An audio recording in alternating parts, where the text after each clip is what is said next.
আসসালামু আলাইকুম। 7 colours of happiness Facebook পেজে সবাইকে স্বাগতম।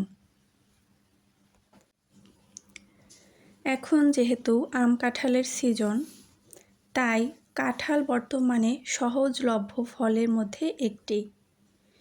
কাঁঠাল যেমন একটি সুমিষ্ট ফল, তেমনি কাঁঠালের বীজও খুবই সুস্বাদু। এমন অনেকেই আছেন যারা কাঁঠাল পছন্দ করেন না, কিন্তু কাঁঠালের বীজ দিয়ে তৈরি খাবার পছন্দ করেন। আমি কাঁঠালের বীজের যে কোনো রেসিপি খুব পছন্দ করি। আজ আমি গরুর মাংস দিয়ে কাঁঠালের বীজ রান্না করছি, তো ভাবলাম সেটি আপনাদের সাথে শেয়ার করি। আমি খুব সাধারণভাবে কম মশলা ব্যবহার করে রান্নাটি করছি। রান্নার জন্য আমি মশলা বেটে নিচ্ছি। রান্নায় বাটা মশলা ব্যবহার করলে সেটি রান্নার স্বাদ দ্বিগুণ বাড়িয়ে দেয়।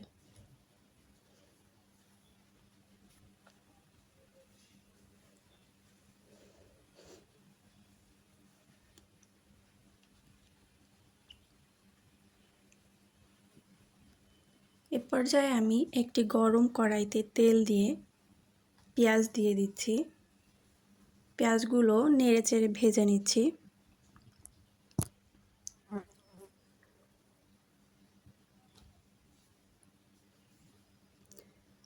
পেঁয়াজ ভাজা হয়ে গেলে দিয়ে দিচ্ছি পেঁয়াজ বাটা, আদা বাটা, রসুন বাটা।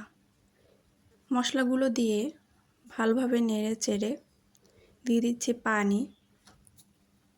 এরপরে মরিচের গুঁড়া, হলুদের গুঁড়ো দিয়ে লবণ দিয়ে মশলাগুলো ভালোভাবে কষিয়ে নিচ্ছি। দিয়ে দিলাম সামান্য পরিমাণ জিরে গুঁড়ো। মশলা কষানো হয়ে গেলে দিয়ে দিচ্ছি কাঁঠালের বীজ।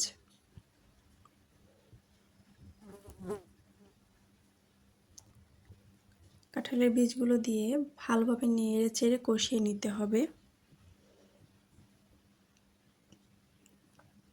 কষানো হয়ে গেলে দিয়ে দিচ্ছি আগে থেকে রান্না করা গরুর মাংস।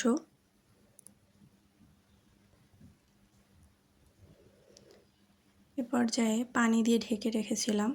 কিছুক্ষণ পরে ঢাকনা তুলে ভালোভাবে নেড়েচেড়ে দেখে নিয়েছিলাম সিদ্ধ হয়েছে কিনা। ভালোভাবে সিদ্ধ হয়ে গেছে। রান্নাটি কমপ্লিট হয়ে গেল। কাঁঠালের বীজ রান্না কিন্তু খেতে খুবই সুস্বাদু হয়।